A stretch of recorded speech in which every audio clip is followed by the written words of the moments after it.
आज Mariana trench पढ़ने वाले हैं। अगर हमने मरियाना ट्रेंच के बारे में जान लिया तो शायद हम ये जान पाएंगे कि अंतरिक्ष में जीवन संभव है या नहीं। आपको पता है कि अंतरिक्ष में सांस लेने की कोई प्रक्रिया नहीं है। हालांकि मरियाना ट्रेंच को अगर आज हम जानते हैं अच्छे से तो शायद हमको पता चल सकता है कि अंतरिक्ष में वास्तव में जीवन संभव है या नहीं। तो मरियाना ट्रेंच हमको सिखाएगी अंतरिक्ष में जीवन जीने का तरीके कि कैसे हम वहां पे जी सकते हैं। पॉसिबिलिटी बनती है तो कैसे बनती है, नहीं बनती तो क्या वजह है ना बनने का। तो मरियाना ट्रेंच एक ऐसा रहस्य है जो इंसान को एक नया जीवन देने की गाथा रखता है। तो मरियाना ट्रेंच एक्चुअली विश्व की सबसे गहरी गर्त है, इसको पानी वाला सबसे गहरा स्थान बोला जाता है मरियाना ट्रेंच। मरियाना ट्रेंच एक ऐसा ट्रेंच है जो विश्व में दूसरा तो है ही नहीं कहीं पे। तो इसके अंदर ऐसी क्या चीजें हैं जो दुनिया में कहीं नहीं है और ये एक पृथ्वी को दुनिया से एकदम अलग बनाने की कोशिश करती है। तो क्या है मरियाना ट्रेंच, आइए देखते हैं। चलो देखो, तो ग्लोब पे अगर हम देखें तो ये हमारा जापान है, ये हमारा फिलिस्तीन है, ये हमारा जापान है, ये हमारा फिलिस्तीन है और इधर हमारा गुआम है। यहीं पे एक अर्ध मून जैसा, आधा चांद जैसा जो बनता है हमारा, उसी को बोलते हैं मरियाना ट्रेंच। उसको क्या बोलते हैं हम लोग? Mariana trench. कहां पे बनता है? जस्ट मुआन के बगल में। ग्राफ देखो यहाँ पे, आप देखोगे तो ये आधा चांद जैसा बन रहा है, आधा चांद जैसा। गुआम के जस्ट बगल में जो बन रहा है उसे क्या बोलते हैं? Mariana trench. इसको दूसरे नाम से भी जानते हैं चैलेंजर डीप। चैलेंजर डीप क्यों कहते हैं? कि दुनिया में इससे गहरा, इस पृथ्वी पर इससे गहरी दुनिया में कोई चीज है ही नहीं। जितना गहरा ये है उससे ज्यादा गहरा कुछ नहीं, लेकिन फिर भी इंसान अपने जिद पे अड़ा, इस गहराई को भी नाप कर चला आया। इतना अधिक गहरा होने के बावजूद भी इतिहास में कोई तो ऐसा था जिसने इस गहराई को भी नाप निकाला। कौन है, कैसा है भी बताऊंगा, लेकिन पहले आप जानो कि ट्रेंच क्या है, मरियाना ट्रेंच क्या है, उस चीज को आप जानो। आप देख सकते हो तो मरियाना ट्रेंच की जो बनावट है वो कुछ ऐसी है और ये इतना नीचे तक है कि आप इसको सोच नहीं सकते यहाँ का ऑक्सीजन लेवल क्या होगा, यहाँ पे जीवन संभव है भी कि नहीं है। अधिकतर लोगों को तो यही नहीं पता है। तो मरियाना ट्रेंच आसान नहीं है, इस चीज को आप देखो। मैंने बोला ना अर्ध चांद जैसा दिख रहा है, ग्राफ देख लो आप इसको ऊपर से। अर्ध चांद जैसा जो कहां पे है? एक पैसिफिक ओशियन में। कहां पे है ये? तो ये एक पैसिफिक ओशन, जिसको हम लोग प्रशांत महासागर बोलते हैं। तो प्रशांत महासागर में ये घटनाएं हैं जो कि बहुत ही खतरनाक है। और ये कितना गहरा है मैं आपको बताता हूं। आप देखो इसकी अगर आप गहराई देख लो, केवल आप गहराई, तो इसकी गहराई कितनी? औसतम जो है 1500 मील यानी कि 2550 किलोमीटर से अधिक ये लंबा है। इसकी जो लंबाई है वो 2550 किलोमीटर से ज्यादा लंबा है। फिर मैंने बताया कि 43 मील यानी 43 माइल्स जो है वो यानी कि 69 किलोमीटर, 69 किलोमीटर जो है चौड़ा है। आप देख रहे हो, मतलब इतना ज्यादा लंबा है कि इंसान अगर चाहे तो वहां नहीं जा सकता, लेकिन इंसान फिर भी वहां पहुंचा है। तो कौन पहुंचा है, कैसे पहुंचा, मैं आपको भी बताता हूं। आप पहले इसकी गहराई देखो, आप इसको देखो। तो मरियाना ट्रेंच की जो गहराई को नाप रहा है, जिसको हम चैलेंजर डीप के नाम से भी जानते हैं, चैलेंजर डीप है जो, और इसकी आप औसतम अगर गहराई देखो, मैक्सिमम इसकी कितनी है? तो 11,035 मीटर ये डेप्थ में है। 11,035 मीटर का मतलब होता है, आप समझ रहे हो, बिलो सी लेवल, बिलो सी लेवल, समुद्र के नीचे ये 11,035 मीटर है। इसका मतलब आप समझ रहे हैं, अप्रॉक्स 36,000 फीट के आसपास है। ये 36,000 फीट के आसपास है। लेकिन अगर आप ध्यान से देखो तो विश्व में सबसे ऊंचा जो है वो है एक माउंटेन एवरेस्ट। क्या है? Mountain Everest. और ये भाई साहब ट्रेंच जो है मरियाना ट्रेंच, पूरा का पूरा माउंटेन एवरेस्ट को निगल जाने की क्षमता रखता है। अगर उठा के आप माउंटेन एवरेस्ट को डाल दोगे ना मरियाना ट्रेंच के अंदर, तो मरियाना ट्रेंच में पूरी तरीके से समा जाएगी। उसका इतना सा हिस्सा भी आपको समुद्र के ऊपर तक दिखेगा नहीं, इतना गहरा है ये मरियाना ट्रेंच। आप देखो बगल में जो हमारा हिमालय बना है, माउंटेन एवरेस्ट एक्चुअली में, ये माउंटेन एवरेस्ट देखो, और इसकी खुद की अपनी लंबाई होती है 8,850 मीटर, 8,850 मीटर। लेकिन तुम ध्यान से देखो इसकी गहराई जो है 11,035 है और ये 8,850 मीटर है। अगर मैं इसके अंदर डाल दूंगा तो फिर भी कुछ ना कुछ ऊंचाई तक पानी बचा रह जाएगा, पूरा का पूरा माउंटेन एवरेस्ट समा जाएगा, किसी को पता तक नहीं चलेगा। हालांकि माउंटेन एवरेस्ट पे चढ़ने वाले बहुत से लोग हैं, लेकिन इस मरियाना ट्रेंच की दूरी को नापने वाला दुनिया में अभी तक हुआ ही नहीं है। लेकिन एक व्यक्ति है, मैंने कहा है ना, कुछ तो व्यक्ति ऐसे जो जिद बांध कर गए हैं, वहां तक पहुंच कर आए हैं, उनका नाम ही लास्ट में आपको मैं बताता हूं, आप समझते जाओ, ठीक है। तो माउंटेन एवरेस्ट में अगर इसके अंदर डाल दिया जाए तो पूरी तरीके से समा जाएगा, इतना ज्यादा ये गहरा है। और इसमें बहुत सारी चीजें हैं जो कहीं नहीं है। इस ब्रह्मांड पे केवल एक मरियाना ट्रेंच, इसके अंदर ऐसी चीजें जो दुनिया में कहीं नहीं है। अभी क्या क्या है मैं आपको बताता हूं, इतनी बात आप समझ गए होंगे, ठीक है। इस गहराई में अगर माउंटेन डाल दिया जाए तो वो भी समा जाएगा, पता नहीं चलेगा कहां गया। फिर नेक्स्ट है, सबसे पहले इसकी जो खोज की गई थी, कैसे पता चला कि मरियाना ट्रेंच यहीं पर है, और सबसे बड़ी बात, मरियाना ट्रेंच नाम कैसे पड़ा। तो आप बोलोगे 1875 में ब्रिटिश जहाज जो थी वो दिखने में कुछ ऐसा था, ब्रिटिश जहाज जो दिखने में कुछ ऐसा था, तो इसने जो क्या किया था ना, इस गहराई को नापा था। तो ये गहराई, वो जहाज पानी के अंदर नहीं गया था, तो उसने इस गहराई को नापा था एक रस्सी से। किससे नापा था?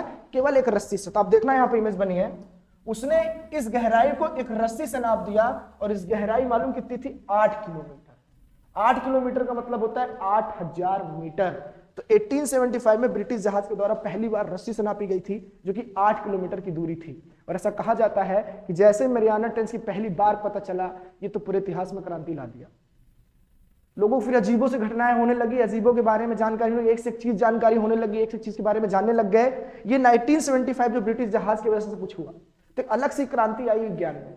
विज्ञान को लग गए कि क्या है, कैसा है, ये क्या पॉसिबल है भाई, इतना गहरा क्यों है, यहीं पर क्यों है, क्या वजह है, इतनी गहराई क्यों है। उसकी गहराई को नापा गया। हालांकि उस टाइम माउंटेन एवरेस्ट ज्यादा नहीं था, माउंटेन एवरेस्ट छोटा था, लेकिन धीरे धीरे गहराई बढ़ती जा रही है, गहराई क्या हो रही, बढ़ती जा रही है। अभी क्या वजह है मैं आपको बताता हूं। तो पहली बार इसको रस्सी से नापा गया था। नाव से रस्सी में कुछ मेटल्स जो होते हैं वो बांध कर नीचे की ओर फेंके गए थे, ताकि वो कहीं सरफेस पे जाकर टकराएगी तो हम फिर उतना मेजरमेंट कर लेंगे। तो उन्होंने रस्सी से फेंका था नीचे तक गहराई नापने के लिए। जब बाहर निकाल के उसको नापा तो 8 किलोमीटर गहरा था। 8 किलोमीटर मतलब होता है 8000 मीटर। 8000 मीटर गहरा था। 1875 में पहली बार जब खोजा गया था। ठीक है, चलो तो नेक्स्ट देखते हैं अपना।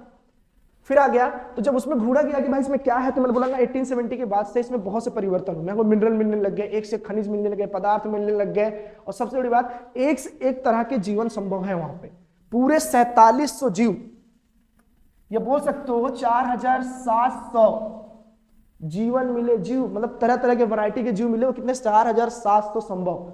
इतनी गहराई के अंदर भी जीवन संभव हो सका, ये पहली बार विज्ञान में किसी को पता चला। कितना डेप्थ में जाने के बाद जीवन कैसे संभव हो सकता है। मतलब इतनी गहराई जहां ऑक्सीजन लेवल है ही नहीं, फिर भी वहां पे जीव जी रहे हैं, तो क्या वजह है वहां जीने का। अगर ये रहस्य को सुलझा लिया जाए कि वहां जीवन जीने का क्या संभव है, तो शायद फिर अंतरिक्ष में जहां ऑक्सीजन नहीं हो, मानव वहां जाके भी रहकर ये पता कर सकता है कि वहां जीवन कैसे संभव हो सकता है।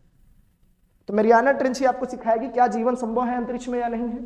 तो मैंने बताया ऐसे हजारों जीव हैं इसके अंदर जो पड़े हुए हैं, और बहुत बड़े बड़े पैमाने पर है। आप देख रहे होगे मेगालोडन शार्क, ऐसा लोगों का कहना है कि मेगालोडन शार्क आज भी फ्रेंच या मरियाना ट्रेंच के अंदर स्थित है। और ऐसा कई लोगों का मानना, ये तो नहीं है, लेकिन कई लोगों का मानना है कि मेगालोडन शार्क जो है मरियाना ट्रेंच के अंदर आज भी जिंदा है, आज भी जिंदा है। और इतने बड़े पैमाने पर है, इतने बड़े पैमाने पर है कि पूरा पूरा ये डायनासोर निकल जाने की क्षमता रखता है अपने अंदर। इतना बड़ा मेगालोडन शार्क है, पूरा डायनासोर निकल जाने की क्षमता रखता है। तो फिर आप कहोगे तो मेगालोडन शार्क जो कि जीवन बहुत बड़ा है, इसके अंदर जीवन संभव क्यों है? अभी बताता हूं मैं आपको। अगर जीवन संभव है तो फिर ऑक्सीजन है नहीं, पूरा पूरा डार्क डीप है, अंधेरा है, अंधेरों से भरा है, सूरज की रोशनी तक वहां नहीं पहुंचती है। ठीक है, तो ऐसा क्यों? और वहां पे अलग से अलग मिनरल्स पाए जा रहे हैं, मिनरल्स पाए जा रहे हैं, मिनरल्स जानते हैं ना, खनिज वगैरह पाए जाते हैं, एक से एक पदार्थ पाए जा रहे हैं वहां पे इस चीज को। ठीक है, चलो तो ये समझ में आ गया कि जैसे ही 1875 में जब ये चीज पहली बार खोजा गया, तो उन्होंने 4700 स्पीशीज के बारे में पता किया। एक इवोल्यूशन था, अलग से क्रांति लाया विज्ञान में। कैसे क्या चीज है भाई, मतलब इतना कुछ होने के बावजूद भी उसमें जीवन संभव है, तो ऐसा क्या है उसके अंदर। ठीक है, मैं बार बार बोल रहा हूं, मरियाना ट्रेंच आसान नहीं है, एक दुनिया का एक रहस्य जैसा है। इसको सुलझा लिया तो ब्रह्मांड में किसी भी कोने में जीवन जीने की यापन क्षमता आपकी बन जाएगी। आप जी सकोगे अगर मरियाना ट्रेंच को आपने समझ लिया अच्छे से। तो फिर हुआ, मरियाना ट्रेंच इतना गहरा है कि इसका सरफेस तक का पता नहीं है। सरफेस मतलब एक भाई, किसी भी इंसान जब कहीं खड़ा होता है उसकी एक सतह होती है, वो उस सतह पे खड़ा होता है। मरियाना ट्रेंच के अगर अंदर आप जाते हो तो आपको कोई सतह नहीं मिलेगी। जबकि आपने देखा होगा कि भाई समुद्र के अंदर हम जाते हैं, हमको रेत वगैरह देखने को मिलते हैं, चलते चले जाते हैं तो कुछ दूर तक रेत रहती है। लेकिन जैसे आप मरियाना ट्रेंच के अंदर जाओगे, वहां आपको कुछ नहीं मिलने वाला है, कोई रेत नहीं है। वहां सिर्फ आपको क्या मिलने वाला है, तो या तो डीके पार्ट या तो डेथ। मतलब सदियों से जो जानवर या जीव मर रहे हैं, मरकर जो परत बना रहे हैं, बस केवल आपको वही देखने को मिलेंगे, न रेत मिट्टी ऐसा कुछ आपको देखने को नहीं मिलेगा। लोगों को यहां तक ये नहीं पता कि इसका सरफेस कहां तक है। या बोल सकते हो कि भाई सरफेस है तो है भी या नहीं है। एक डीके पार्ट मतलब जो जानवर जीव मर जाते हैं तो उनकी परत से बनी हुई चीजें होती हैं, वो चीज देखने को नीचे तक मिलता है। ऐसा कैसे पता चला होगा? मतलब कोई ना कोई तो गया है वहां तक पता करने, कि भाई वहां ऐसा कोई नहीं है, ना मिट्टी है ना बालू है, कुछ नहीं है वहां पे, सिर्फ एक डीके पार्ट की बनी एक परत है, सदियों से जो बनी, लोग मर रहे हैं या जीव मर रहे हैं, मछलियां हो सकती है, पता नहीं क्या क्या हो सकता है उसके अंदर, बहुत चीजें हैं जो मरकर एक परत बना रही हैं, और वही क्या है देखने को मिलता है। बाकी वहां रेत वगैरह ऐसा कुछ नहीं है, तो वहां पे कोई सरफेस ही नहीं है, वहां पर कोई सरफेस ही नहीं है। ऐसा कहा जाता है मेरियाना ट्रेंच इतना गहरा है, इतना गहरा है, जो चांद का आकार तो ले ही रही है, जो चांद का आकार तो ले ही रही है ना, लेकिन चांद नहीं है। चांद पर पहुंचने वाले तो हजारों हैं, लेकिन इस मेरियाना ट्रेंच पे पहुंचने वाला जल्दी कोई नहीं हुआ है। चांद की दूरी इंसान तय कर ले रहा है जो किसी बहुत दूर है, लेकिन इस मेरियाना ट्रेंच के अंदर जाने के लिए हिम्मत चाहिए, जो हर किसी में नहीं होता है। डीपेस्ट पार्ट है जिसे चैलेंजर डीप बोला जाता है, उसके अंदर जल्दी कोई जाता नहीं है। ठीक है, तो आपको पता चला यहाँ पे कोई सरफेस नहीं है, बस केवल आपको ऐसे फ्लोरा मिल जाएंगे, आपको वाटर मिल जाएंगे। ठीक है, इतना गहरा होने के बावजूद भी इसका कोई सरफेस नहीं है, अनंत है, पता ही नहीं चलता कहां तक है। बस आप एक पेयर लेयर देखकर आ जाते हो कि हाँ यार ऐसे पता चला। ऐसा किन कारणों से पता चला कि इतनी लंबाई, इतनी गहराई, इसकी ऊंचाई है? देखते हैं आगे, देखो देखो। तो दूसरा पार्ट क्या दिया है, नेचर ब्रिज। ऐसा कहा जाता है कि मेरियाना ट्रेंच में हमको कुछ देखने को पुल भी मिलता है। मेरियाना ट्रेंच के ऊपर से आप देखो तो हमको पुल भी देखने को मिलता है। वो आर्टिफिशियल पुल नहीं है, वो नेचुरल बना है। नेचुरल मतलब होता है प्रकृति की देन है। तो ऐसा क्या वजह है कि आपको मेरियाना ट्रेंच के ऊपर आपको पुल देखने को मिलता है? पुल जानते हैं नेचुरल ब्रिज जो कि होता है, कैसे बना? तो आप बोलोगे प्लेट टेक्टोनिक थ्योरम होती है, जो समुद्र के अंदर भी प्लेटें होती हैं, उसके वजह से वो एक पुल का निर्माण हुआ है। तो आप बोल सकते हो यहाँ पे, ठीक है, प्लेट टेक्टोनिक थ्योरम की वजह से, टेक्टोनिक थ्योरम की वजह से यहाँ पे क्या है ना, आपको नेचुरल पुल देखने को मिल जाएंगे। आप देखो ये पूरा अर्थ का ग्लोब का है, पूरा अर्थ है। अर्थ में ये जगह वाले को क्या बोलते हैं हम लोग? मेरियाना ट्रेंच, मेरियाना बोलते हैं, मेरियाना ट्रेंच। और मैं आपको बता दूं कि मेरियाना ट्रेंच में मेरियाना का मेरियाना ही नाम क्यों रखा गया, इसके आसपास द्वीप है, द्वीप है ना, बात समझ रहे हो? इस द्वीप का नाम ही क्या था ना, मेरियाना था, मेरियाना। इसलिए यहां के लोगों ने इसका नाम जो रखा वो मेरियाना ट्रेंच रखा। ट्रेंच, गर्त जानते ना, गर्त, ट्रेंच को हिंदी में गर्त बोलते, बहुत गहरा गर्त है, बहुत गहरी गर्त है। बोला ना दुनिया का सबसे ज्यादा गहरा, इससे ज्यादा गहरा दुनिया में फिर कोई चीज है ही नहीं। तो आप बोलोगे, ध्यान से देखो, तो ये एक पुल का निर्माण कर रहे हैं यहाँ पे, ये एक ब्रिज बना रहे हैं, तो ये नेचुरल ब्रिज है, ये नेचुरल ब्रिज है, एक नेचुरल ब्रिज है, कई जगह से देखने को मिलता है। और इसकी लंबाई चौड़ाई बहुत है, और इसकी ऊंचाई 600 किलोमीटर तक, बहुत नीचे तक, समझ रहे हो, बहुत दूर दूर तक है ये चीज, और माइल्स में है। और ये प्लेट है, हल्की फुल्की घर वाली प्लेट नहीं, इसमें आप खाना खाते हो, रोटी रखते हो, वाली प्लेटें नहीं है, टेक्टोनिक प्लेट है। टेक्टोनिक प्लेट थ्योरम की वजह से हमारा माउंटेन रेंज बना है। वो कोई वोल्केनो का रेंज नहीं है, ये कोई ज्वालामुखी कारण से नहीं बना है। तो अपना जो हमारा माउंटेन एवरेस्ट है या माउंटेन वैली जितनी भी है ना इंडिया के नॉर्थ ईस्ट साइड में, तो वो क्या है ना कि वो जो बनी है वो आपकी प्लेट टेक्टोनिक थ्योरम, ऐसा हेरी हेस ने प्रूव किया था। अधिकतर और पहाड़े आपको देखने को मिल, समुद्र के अंदर जितने भी पहाड़े आपको देखने को मिल जाएंगी वो सब वोल्केनो के द्वारा बनाई गई। ठीक है, ये जो प्लेट, ये जो पुल बना है ना, वो प्लेट टेक्टोनिक थ्योरम की वजह से बना है। अभी वो क्या होता है मैं नेक्स्ट वीडियो में आपको बता दूंगा, प्लेट टेक्टोनिक थ्योरम क्या होता है, वहां से आप अच्छे से जानेंगे। ठीक है, तो आपको पता चला कि इसके अंदर कुछ देखने को नेचुरल पुल भी मिलते हैं, प्रकृति के द्वारा बनाए गए पुल। फिर नेक्स्ट देखते हैं अपना, देखिए, तो कुछ वोल्केनो भी है। ऐसा कहा जाता है कि मेरियाना ट्रेंच के अंदर कुछ वोल्केनो भी हैं। उस वोल्केनो का नाम क्या है? तो आप बोलोगे गाइकोकोजी वोल्केनो, गाइकोकोजी वोल्केनो। भैया ये ऐसा वोल्केनो है ना, बहुत बड़ा तो है, बड़े पैमाने पर है, बहुत बड़े पैमाने पर है। लेकिन इस वोल्केनो के अंदर देखो, हमको ध्यान से देखो, तो सल्फर देखने को मिल रहा है। क्या मिल रहा है? Sulphur, sulphur. तो सल्फर क्या है ना, बहुत बड़े पैमाने में प्योर सल्फर है। भैया जब इस वोल्केनो से फटते हैं, जो लावा मैग्मा निकलते हैं, बाहर निकल के जो प्योर बनते हैं, वो प्योर सल्फर का फॉर्म लेते हैं। और ऐसा कहा जाता है कि पृथ्वी पर बस केवल एक ऐसा ही वोल्केनो है जो मेरियाना ट्रेंच के अंदर पाया जाता है, जिसमें प्योर सल्फर होता है। इसके बाद दूसरे नंबर पे एक जगह और मिलता है, जिसको बोलते हैं हम लोग जुपिटर। जुपिटर आपने देखा होगा, जुपिटर बृहस्पति ग्रह जो होता है, उसका खुद का अपना एक मून, जिसको हम लोग बोलते हैं उपग्रह। क्या बोलते हैं उसे हम लोग? उपग्रह। मून को एक्चुअली अपना अर्थ का जो उपग्रह है वो मून ही है। तो जुपिटर का भी एक उपग्रह होगा, उसको भी मून ही नाम दिया गया है। ऐसे बहुत से होंगे, फिबोस होंगे, उस चीज को बाद में देखेंगे। ठीक है, तो आप यहां आराम से बोल सकते हो कि इसके अंदर भी सेम वही प्रोसेस वाली एक वोल्केनो पाई जाती है, जो यहां पर सेम कहां पाई जाती है, तो आप बोलोगे मेरियाना ट्रेंच के अंदर।